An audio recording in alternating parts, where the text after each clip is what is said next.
So yun guys, dito kami sa barbecue ni Abby. Kasama yung mga marites. Sama si Yobab. Ayun, ala, si Yobab do. Abigail, hindi na kita binamunuhan sa hindi na tutulungan sa Ay, kapatid ni Yobab. Kapatid ni Yobab. Hindi ko mayakan.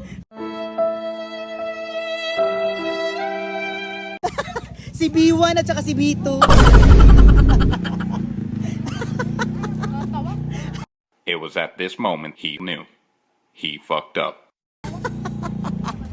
Feeling ko yung pats, yung taba dito galing sa'yo. Hindi galing sa'yo kasi Uy! Iyan.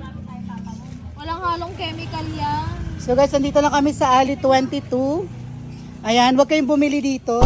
Ay, hindi. Bumili pala kayo dito.